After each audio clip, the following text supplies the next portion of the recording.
So following the Champions League final, I reacted immediately to the match, as I always do, and I made mention of Klopp's record in European finals, which is, what, Jurgen? Not good. But still, Klopp is a fantastic coach, and by his own admission, finishing second seems to be a habit of his, both in the league and in cups. We'll go through all of the context surrounding this, and then you guys decide.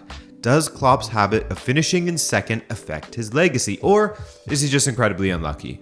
I'll also give my personal opinion as well, even though no one asked. Hey guys, I'm Adrian from Rabona TV, and yes, the season is over, but no, we will not stop producing content for you until it all returns. And then we'll still continue creating content, obviously. We're not going to stop when the season returns. Starting with this video and plenty more to come throughout the summer, so consider hitting that subscribe button for more from us. Subscriptions to this channel are free, my friend. So click below and let's get into it.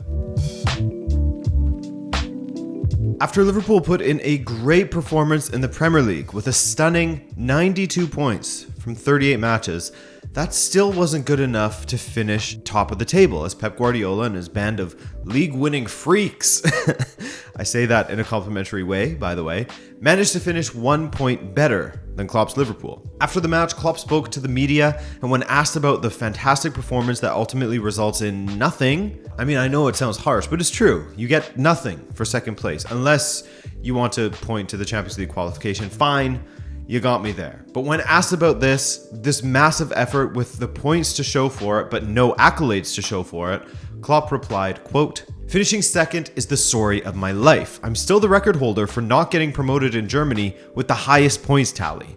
You need to get more points than any other teams, but we didn't do that."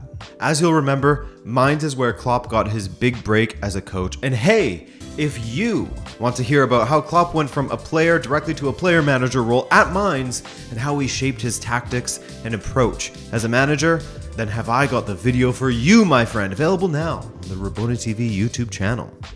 Anyway, yes, he started at Mainz, and so began his self-proclaimed story of always finishing second. That's not exactly what he said, but you get what I mean. Let's look over that, starting with his performances in the league for Borussia Dortmund and, of course, Liverpool. As mentioned by Klopp, it's true, he does indeed still hold the record for accumulating the most points in Germany's second division, Bundesliga 2, without securing promotion. We won't really look at his time in the second Bundesliga when looking at the rankings, as we'll just consider the top flight performances. But hey, shout out Klopp for that tidbit, as it was a great segue to get to this part of the video, so I appreciate it, Klopp. I know that's why you mentioned it. But he also holds the record in the Premier League as well, except obviously swap out promotion for winning the title. In fact, Klopp holds the record for the most points without winning the Premier League title from when his Liverpool side accumulated a whopping 97 points in the 2018-19 season. Holy shit, what an achievement.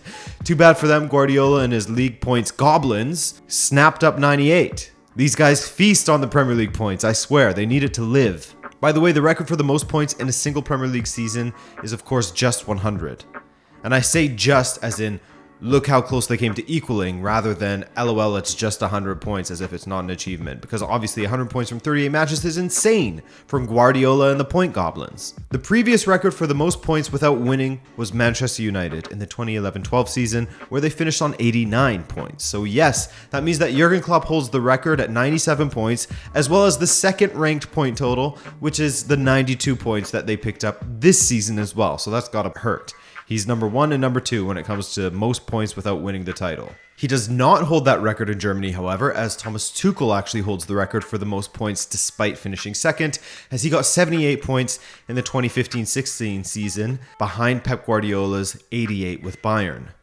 But let's break this down, this second place claim for Klopp. In the Bundesliga, Klopp won the title 2 seasons in a row, the 2010-11 season and the 2011-12 season. But he followed that up with 2 consecutive second placed finishes.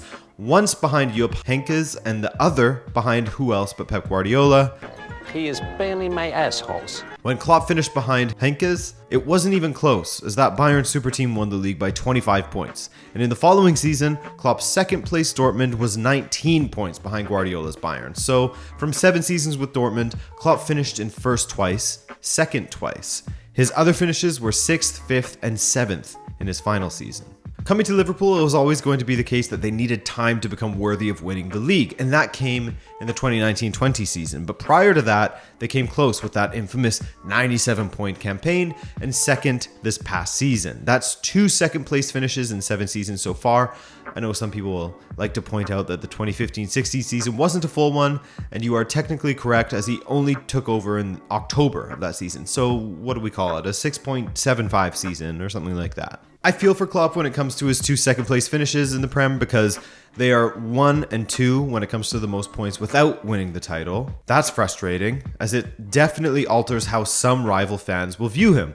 Those 2 additional titles would have made for 3 in 4 seasons, a great return, but if I had wings, I'd be in an airplane. I think what it does prove is that Klopp is a bit unlucky in this respect, having built a fantastic sign that has to go up against Guardiola's Man City, the Premier League point goblins, at the exact same time and lose out marginally. Lose out by a single point, having fewer losses but more draws each time. It's the whole Luis Suarez being unlucky to be playing in the same era as Messi and Ronaldo thing, you know? Brilliant had they been born in any other era, but falling short because of these insane performers ahead of them. But while Klopp may be unlucky with his 2 Premier League runner-up seasons, the picture his cup finals performances paint are quite a bit more damning. The first major final that Jurgen Klopp competed in was the 2012 DFB Pokal final, which he won. But in the subsequent season, a hat-trick of second-place finishes arrive via the league, the 2 cup finals, the Champions League, and the Pokal. From then on, Klopp has had mixed results in cup finals, and that's putting it kindly, by the way.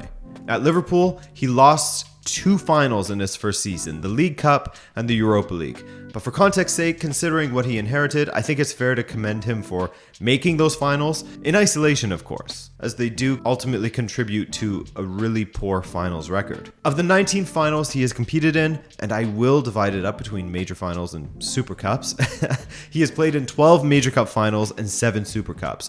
Klopp has won just 8 times from 19 attempts in finals for a winning percentage of just 42%, which is not something to celebrate. European finals, those being Europa and Champions League, Klopp has won once out of 5 attempts. That's a 20% winning record. For comparison's sake, how do his 8 wins and 11 losses compare to other managers?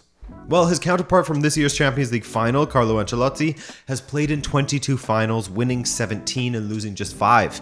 He has a finals winning percentage of 77.2%.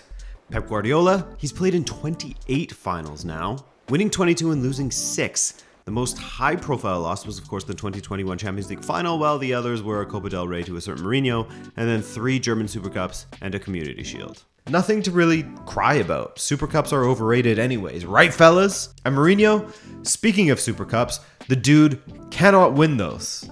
At least of the UEFA Super Cup variety, as he is 0 for 3 on that front. He's 5 for 5 in the European finals though, so that makes up for it, and then some. Overall, his cup finals record is amazing, if you ignore Super Cups, which is where he has lost the most.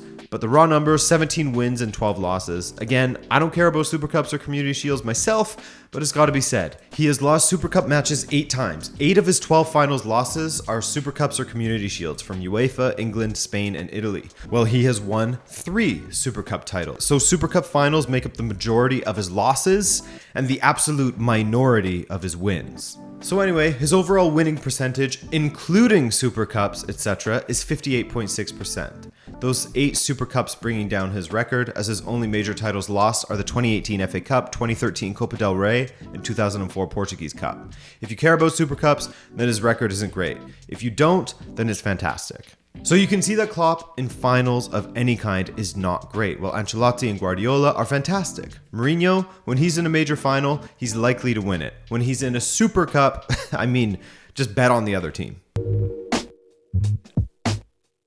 As a Benfica supporter, as someone on the outside looking in, but still covering the top 5 leagues on this channel as my profession, personally, I don't think that his record in finals will affect how I see Klopp as a manager. I don't think that when he calls time on his career, I will mention all of the good he has done and then feel compelled to have a caveat next to it. Just as I won't look at Guardiola's career with the whole, well, he hasn't won the Champions League without the Barca super team caveat.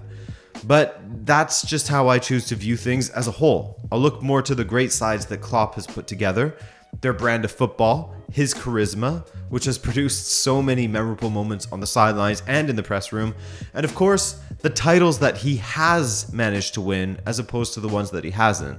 I guess I have a glass half full point of view when I look at things, in most instances, I guess. I'm also giving him the benefit of the doubt as he still has a few years ahead of him in his career. And if he was never to win a final again, then one, the man needs to go to a priest, a shaman, or a channeler, a vibes magician.